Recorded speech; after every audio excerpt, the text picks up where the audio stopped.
It was a crisp autumn morning when my life in Maplewood Heights began to unravel. The sun had just risen, casting a golden glow over the quiet suburban neighborhood. I was sipping my coffee on the porch, enjoying the peaceful sounds of birds chirping and leaves rustling in the breeze. My wife, Claire, had always loved this time of day. She used to say it was the perfect moment to reflect on life before the chaos of the day began. But that morning, the tranquility was shattered by the roar of a bulldozer engine. I froze, my coffee cup halfway to my lips. The sound was coming from the end of the street, near my property line. My heart sank as I saw Margaret Hayes, the president of the Maplewood Heights Homeowners Association, HOA, standing beside the massive machine. Her perfectly coiffed blonde hair gleamed in the sunlight, and her clipboard was clutched tightly in her hand. She was flanked by two other HOA board members, both of whom looked uncomfortable but resigned. "Mr. Thompson," Margaret called out, her voice dripping with false sweetness. "We need to discuss your continued violations." I set my coffee cup down and stepped off the porch, the wooden boards creaking beneath my feet. Claire had chosen this house specifically for its charm: the creaky porch, the old oak tree in the front yard, the rose garden she had planted herself. It was our sanctuary, our haven. But now, it felt like it was under siege. "What seems to be the problem now, Margaret?" I asked, trying to keep my voice calm. She pointed a manicured finger at my mailbox. "That shade of blue isn't approved in the HOA handbook. Page 17, Section 4, clearly states that all mailboxes must be either forest green or matte black." I blinked, stunned. "I've had this mailbox for 15 years. Long before you became HOA president." Margaret's lips curled into a tight smile. "Grandfather clauses don't apply when the board votes unanimously to update standards, which we did last month." I glanced around, noticing my neighbors peeking out from behind their curtains. No one dared to stand up to Margaret, not since she had forced the Martinez family to sell their home after their son's treehouse violated the aesthetic guidelines. "I'll consider repainting it," I said, trying to keep the peace. "You have 48 hours before the first fine," Margaret replied, her tone icy. "Do la 100 per day after that." She glanced past me at Claire's rose garden. "And those non-native plant species will need to be addressed as well." My heart thumped harder. "Those roses aren't going anywhere. My wife planted them before she died." Margaret's face didn't soften. "Sentiment doesn't override regulations, Mr. Thompson. The board meets tonight to discuss further action." As she walked away, my phone buzzed. It was my brother, Michael, calling. He had just been sworn in as the state's attorney general, and I was supposed to attend his celebration dinner that evening. I couldn't burden him with my HOA troubles now. "Hey, Michael," I said, watching Margaret take photos of my property from different angles. "What's up?" "Just confirming you're coming tonight," Michael said. "Big day for me. Wouldn't miss it." "Of course," I promised, though my mind was elsewhere. If only I had known how wrong I was. That afternoon, I found a formal letter in my mailbox. The HOA demanded the immediate removal of Claire's rose garden, citing water conservation ordinances. They had scheduled an emergency landscaping intervention if I didn't comply within 24 hours. I called my neighbor, Greg, a retired lawyer who had been kind to me since Claire's passing. He invited me over for coffee on his screened porch. "They can't do this legally," Greg assured me, flipping through the HOA handbook. "The roses were planted before the water restrictions. Plus, you've installed that rainwater collection system." "Margaret doesn't care about legality," I sighed. "She wants conformity." Greg leaned forward, his expression serious. "There's more going on here. Have you seen the planning documents for Maplewood Heights Phase 2? He spread out papers showing luxury condos planned along our riverfront, exactly where my house stood. "Margaret's husband works for the development company," Greg whispered. "They need your land, but you've refused to sell." A knot formed in my stomach. "So these violations are just harassment to force me out?" "I believe so," Greg said. "Be careful, my friend." That night, I photographed every inch of my property, documenting the condition of everything, especially Claire's roses. Something told me I'd need proof soon. The next morning, I dressed for Michael's celebration dinner. As I locked my front door, Margaret appeared with 3 board members and the bulldozer driver. "Just some approved community improvements," she said sweetly when I questioned the machinery. Nothing that concerns your property directly.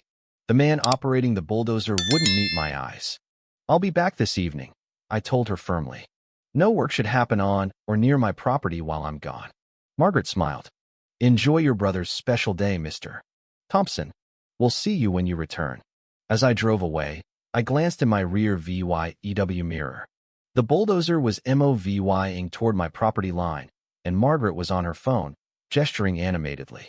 I nearly turned around, but I couldn't miss Michael's moment. He had supported me through Claire's illness and death. I just had to deal with whatever HOA nonsense Margaret was planning when I got back. If only I had known that my whole life was about to be pushed into the river. Blood drained from my face as I turned onto my street that evening. Police cars with flashing lights lined the road, and neighbors gathered in small clusters, whispering behind their hands. Where my house had stood that morning, there was nothing but broken foundation and splintered wood. The rest had tumbled down the steep riverbank into the water below. I slammed on my brakes and stumbled out of my car. What happened? Where's my house? Margaret stood with the HOA board members, looking unnaturally calm. Mr. Thompson, we tried calling you multiple times. What have you done? My voice didn't sound like my own. Your property was deemed structurally unsound during our inspection today, she explained, handing me a document. The board voted for emergency demolition to protect neighboring properties. I stared at the paper, unable to process the words. This is impossible. My home was perfectly sound. Officer Reyes, who had coached my nephew's baseball team last summer, approached, looking uncomfortable. I'm sorry, sir. They had permits. Falsified permits, said Greg, pushing through the crowd with a walking cane. I called the county office. Nothing was approved for demolition today. Margaret's smile tightened. The paperwork is all in order, I assure you. I suddenly realized what was gone forever: Claire's wedding dress, preserved in tissue paper, our photo albums, the wooden box with her ashes on the mantel. 30 years of memories, bulldozed into mud. My knees gave out, and Officer Reyes caught me before I hit the ground. You'll be hearing from my lawyer, I managed to say. Margaret shrugged. The HOA bylaws protect U.S. from litigation when acting in community interest. Page 43, paragraph 6. Camera flashes went off. Maria, from across the street, was documenting everything. This isn't right, she called out. We never voted for this. The board voted, Margaret corrected. As elected representatives. Greg helped me to my feet. You can stay with me tonight, he offered quietly. As we turned to leave, Margaret added, Oh, and Mr. Thompson, your mailbox and those non-native roses have been removed as well. Consider all violations cleared. Something inside me snapped. I spun around, pointing a shaking finger at her. You wanted my land. This was never about violations. For a split second, Margaret's mask slipped, revealing something calculating in her eyes before she recovered. That's quite an accusation. I hope you have proof. Maria stepped forward. I have proof. I've been recording HOA meetings for the newsletter. Last month, Margaret specifically mentioned wanting to clear obstacles for the riverfront development. Murmurs spread through the crowd. Margaret's husband tugged her sleeve, whispering urgently. This meeting is over, Margaret announced. Please disperse, or you'll all receive notices of violation. As neighbors reluctantly drifted away, my phone rang. It was Michael, wondering why I'd left his celebration dinner so quickly. Something happened. I choked out. My house. It's gone. What do you mean, gone? Michael sounded alarmed. The HOA bulldozed it. Everything's gone. Michael, Claire's ashes, our photos. Everything. His voice changed instantly. Don't say another word. Don't sign anything. I'm on my way. Margaret was watching me from her porch as I ended the call. She had no idea who my brother was or what she had just unleashed. That night, in Greg's spare bedroom, I couldn't sleep. Through the window, I could see the empty space where my home had stood for decades. The rushing river seemed to be crying Claire's name. I clutched the only thing I had left, the jacket I'd worn to Michael's celebration dinner, with our wedding photo tucked in the pocket. I'll make this right, I whispered to Claire's image. Somehow, at dawn, a loud knock startled me awake. Greg opened the front door to find Michael standing there in his formal attire, the same clothes from yesterday's celebration dinner, where he had been sworn in as the state's attorney general. Where's my brother? Michael demanded, his voice carrying the weight of his new position. Margaret chose that exact moment to step outside her house. She froze when she saw the official car in the driveway and Michael's unmistakable presence. "Who is that?" she asked her husband, loud enough for us to hear. Greg smiled for the first time since yesterday's disaster. "That, Mrs. Hayes, is Attorney General Michael Thompson. And you just bulldozed his brother's house." The blood drained from Margaret's face as Michael turned toward her, his expression promising consequences she'd never imagined when she decided to destroy my home. "They did what?" Michael roared, slamming his fist on his mahogany desk. The family photo of us fishing together toppled over. I'd never seen my brother this angry in my life. His face turned crimson as he stared at the photos on my phone, showing nothing but rubble where my home once stood. "Margaret Hayes and her HOA bulldozed my house into the river while I was at your ceremony," I explained, my voice cracking. "Everything I owned, all of Claire's things gone." Michael paced his office, his new position giving him an air of authority I had never seen before. "This woman bulldozed your house because of garden gnomes and a blue mailbox?" he asked, stopping suddenly. I shook my head. "Just daily violation notices. Nothing about demolition." Michael's secretary poked her head in. "Attorney General, you have the governor on line 1. Cancel all my appointments for the week," Michael instructed her. "And get me Judge Martinez, the county sheriff, and the district attorney on a conference call immediately." I sat numbly as Michael made call after call, legal terms flying around: criminal trespass, destruction of property, civil rights violations, emergency injunctions. "Stay here tonight," Michael insisted, his voice gentler now. "The guest room is ready." At dawn, we drove to Maplewood Heights together. I hadn't slept at all. Michael wore his everyday clothes, but carried his official badge in his pocket. "EVY Denke preservation," he muttered as we pulled up to where my home had been. Yellow police tape now surrounded my property, and 3 police cars sat in front. Margaret stormed out of her house in a pink bathrobe when she spotted us. "This is harassment," she shouted, marching toward us. The HOA acted within its legal rights. Page 43, paragraph 6, clearly states. "Mrs. Hayes," the sheriff interrupted, stepping between us. "I have a court order to deliver." He handed her an official document. "You're being summoned to an emergency hearing at 2 p.m. today regarding the unauthorized demolition of private property." Margaret snatched the paper. "This is absurd. I'll call my lawyer." We were fixing a safety hazard. Michael stepped forward, and I saw the exact moment Margaret registered who he was. Her face drained of color as he removed his badge from his pocket and held it up. "Mrs. Hayes," Michael said formally, "I am Attorney General Michael Thompson. While I have recused myself from presiding over your case due to OBVY's conflict of interest, I will inform you that every judge in this circuit now knows exactly what happened here." Margaret's mouth opened and closed like a fish out of water. Neighbors began appearing on their porches, watching the scene unfold. This is intimidation," she stammered. "No, Mrs. Hayes," Michael replied calmly. "This is what due process actually looks like. Something you denied my brother before destroying his home." A news van pulled up, and a reporter jumped out with a cameraman. "Who called the media?" Margaret shrieked. "I did," said a small voice. We all turned to see Maria from across the street, still in her nursing scrubs from night shift. "I recorded the whole demolition on my phone yesterday. I was too scared to stop it, but I'm not too scared to show the world what you did." Margaret retreated toward her house, but stopped when 2 plainclothes detectives approached her door with EVY Denke bags. They were boxing up her computer and files. "You can't do this," she cried. "Search warrant," one detective replied, holding up a document signed by Judge Martinez an hour ago. I watched as Margaret ran inside, slamming her door. Through her front window, I could see her frantically making phone calls. "Michael," I whispered, "what's going to happen now?" My brother put his arm around my shoulders. "Justice, Robert. Real justice." That afternoon at the courthouse, I sat behind my lawyer. Michael had found me the best property attorney in the state. Margaret arrived with 3 lawyers of her own, looking polished and confident again in a cream-colored suit. "This will all be thrown out," she hissed as she passed me. "My husband plays golf with Senator Wilson." Judge Martinez entered, a stern woman with silver hair who glared at Margaret over her reading glasses. "Mrs. Hayes, Judge Martinez began. This court has reviewed preliminary denke of your actions as HOA president. The demolition of Mr.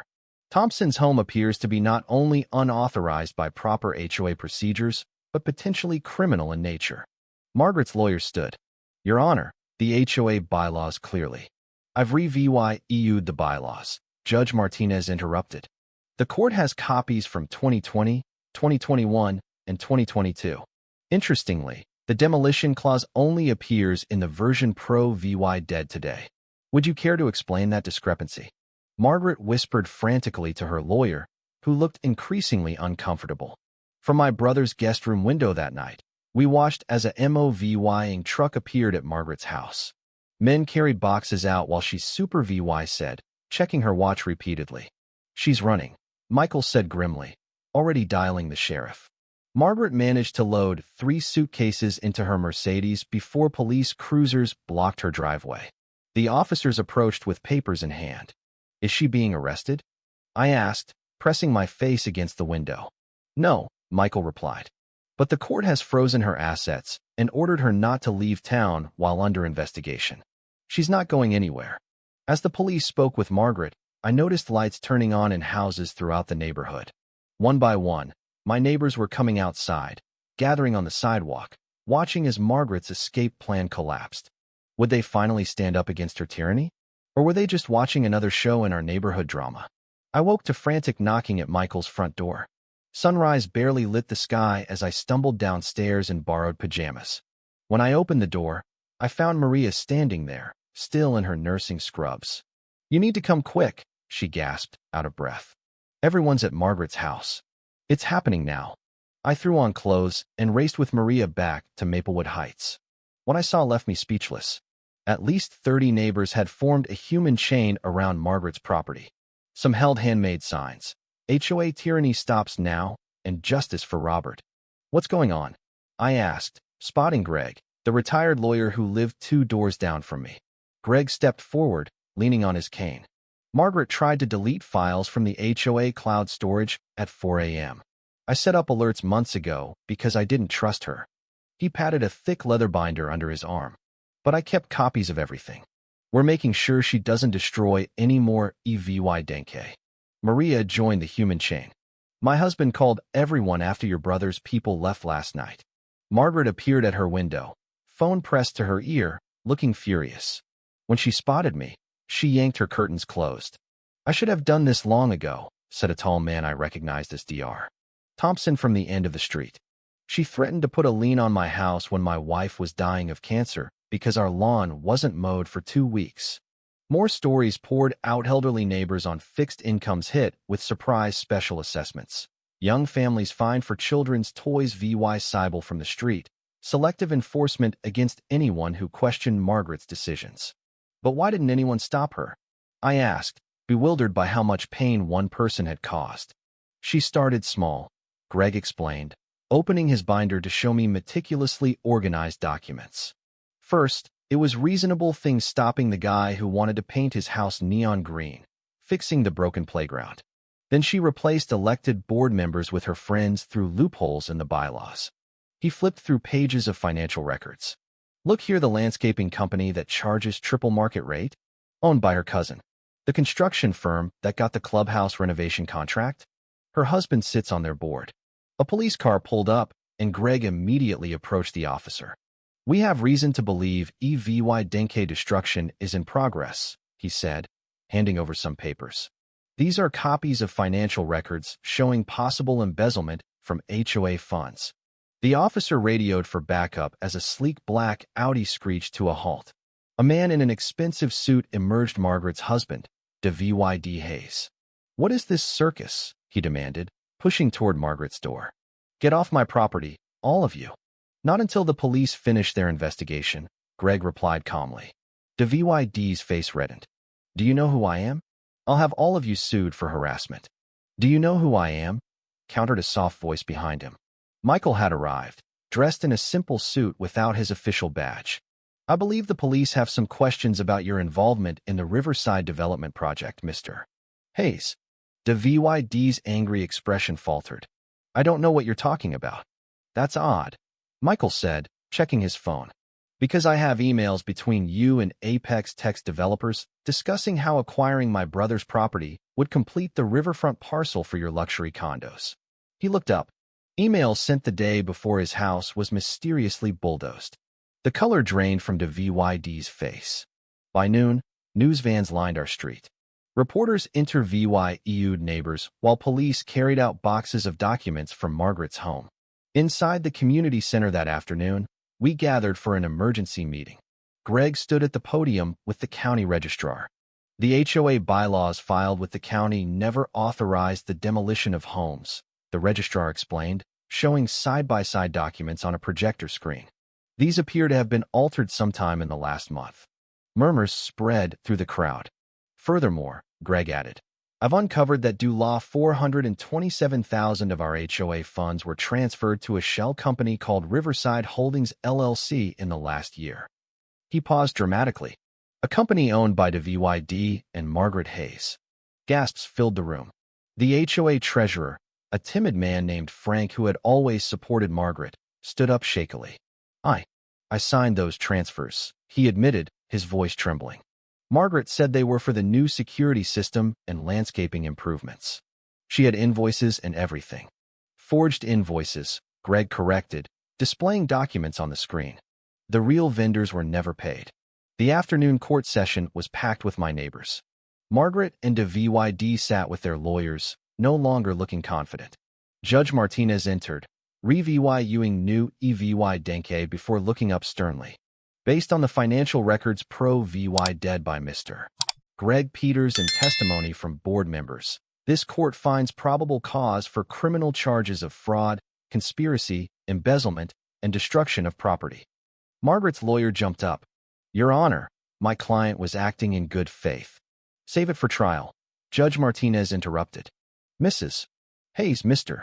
Hayes, please stand. They rose slowly. Margaret's perfect posture finally failed her. You are both remanded to custody, with bail set at due law $500,000 each, the judge declared. Surrender your passports and any assets purchased with HOA funds. As officers approached with handcuffs, Margaret suddenly pointed at me. This is all your fault, she screamed. If you had just removed those hideous gnomes and fixed your mailbox like everyone else, none of this would have happened. The courtroom fell silent. No, Margaret, I said quietly. This happened because you thought rules only applied to other people. As they were led away, Margaret thrashed against the officers. You'll regret this. I have connections. This isn't over. WYD hung his head, whispering something in his wife's ear that made her suddenly stop struggling. Outside the courthouse, neighbors surrounded me with hugs and invitations to stay in their homes until mine could be rebuilt. We're going to fix this, Maria promised, tears in her eyes. Together, Greg approached with several board members. We voted to dissolve the current HOA structure, he announced. We'd like you to help us create something better. As everyone talked excitedly about community cleanups and fundraisers, Michael pulled me aside. There's something else you should know, he said gravely. The developer WYD was working with EVE already broken ground upstream. If that project goes through, it could cause flooding that would affect this entire neighborhood. I looked at my newfound allies, celebrating our small VY Tory. Should I tell them that an even bigger battle might be looming, one that could wash away not just my home, but all of theirs too? They found Claire's wedding ring. I shouted, my voice cracking as I held up the mud-covered gold band that search volunteers had just pulled from the riverbank. Neighbors who had ignored me for years now worked side by side, forming a human chain along the river, searching for my treasures. Maria rushed over, crying happy tears. I knew we'd find something special today, she said, hugging me tightly. The sound of hammers and saws filled the air where my home once stood. Greg, clipboard in hand, directed volunteers like a general. The foundation needs to be higher than before, he explained, showing me blueprints. This way, even if the river floods, your new home will stay safe. My temporary home, Michael's guest bedroom, had become command central for what the local news was calling the Battle of Maplewood Heights. Reporters camped outside daily, hungry for updates on Margaret's upcoming trial and the neighborhood's transformation. You've become quite famous, Michael said, pointing to the front page of the newspaper where my story headlined. People across the country are checking their HOA contracts because of you. I didn't want fame. I just wanted my life back. A knock at the door interrupted dinner. Michael answered and returned with Margaret's husband, DVYD, standing nervously in the hallway. I found these in our safe, DVYD whispered, handing me a folder. Margaret's plans for the entire neighborhood. She was working with platinum developers to force everyone out starting with you because your property had river access. The documents showed a massive luxury development that would have replaced our homes. My hands shook as I flipped through architectural drawings with my property marked as Phase 1. Why are you showing me this now? I asked. DVYD's eyes filled with tears. Because she made me choose between her schemes and our marriage. I chose wrong for years. I can't undo what happened to your home, but I can try to make things right. Greg reviewed the documents, his legal mind working overtime. This is the smoking gun. With these plans and the falsified HOA documents, Margaret's facing serious prison time. That night, thunder rattled the windows as a storm rolled in. I couldn't sleep, thinking about all I'd lost and, strangely, what I'd gained. This community that had ignored each other for years was now connected through crisis. My phone buzzed with a text from an unknown number. You think you've won. This isn't over. I showed Michael, who immediately called the prosecutor. Margaret was released on bail this afternoon, he confirmed, his voice grim. The judge didn't consider her a flight risk. Lightning illuminated the window, and for a split second, I thought I saw a figure standing in the rain, watching the house. When I blinked, they were gone. Should we be worried? I asked. Michael shook his head. The bail conditions forbid her from contacting you or coming near the property. She'd be foolish to violate that. But foolish wasn't Margaret's problem. Pride was. The construction site security camera alert pinged my phone at 3 a.m. The night sound footage showed a hooded figure moving through the rain toward the fresh framework of my new home, carrying something in their hand. My blood ran cold when I realized what it was: a gas can. Michael, wake up, I shouted, already dialing 911. Margaret's at the construction site. Flames shot into the night sky as I raced toward my half-built home in Michael's car. Margaret had already emptied half the gas can across the fresh lumber when police cruisers screeched onto the scene, their flashing lights cutting through the rain. Drop the gasoline now, an officer shouted through a megaphone. Instead, Margaret struck a match. The tiny flame flickered in the rain as she stood frozen, her face twisted with hatred. Everything I worked for is gone because of you, she screamed at me across the yard. If I can't have this property, nobody will. DVYD appeared from nowhere, running toward his wife. Margaret, please. This isn't you. The distraction gave an officer time to tackle Margaret. The match flew harmlessly into a puddle. She fought wildly as they handcuffed her, screaming threats that echoed through the neighborhood. You don't understand. That property was promised to me. The developer paid me due law $50,000 already. Neighbors emerged from their homes in pajamas and raincoats, watching in shocked silence as Margaret was placed in a police car. She confessed, Greg whispered, recording everything on his phone. On camera, with witnesses. By morning, Margaret's bail was revoked. The prosecutor added attempted arson to her growing list of charges. I couldn't sleep for days, jumping at every sound, expecting more revenge. DVYD filed for divorce the following week. I'm selling our house, he told me, looking 10 years younger without Margaret's shadow over him. Half the money will go toward rebuilding your home. It's the right thing to do. Summer arrived, bringing work crews daily. My neighbors took shifts bringing lunch, checking progress, and keeping me company. Maria organized a donation drive that filled a storage unit with household items for my new home. We found something else, Greg said one blazing July afternoon, carefully holding a mud-covered metal box. The river gave up another treasure. Inside was Claire's jewelry box, waterlogged but intact. Her mother's pearl necklace, anniversary watch, and most precious, her wedding ring lay nestled inside. My hands trembled as I slipped the ring onto my pinky finger. She'd be so happy to see everyone coming together like this. Margaret's trial began in September. I dreaded testifying, facing her again. Just tell the truth, Michael Advy said as we drove to court. That's all you need to do. Margaret looked small behind the defense table, her designer clothes replaced by a plain navy suit, her once perfect hair now dull and limp. When our eyes met, she quickly looked away. The jury took only 3 hours to find her guilty on all counts: fraud, conspiracy, destruction of property, and attempted arson.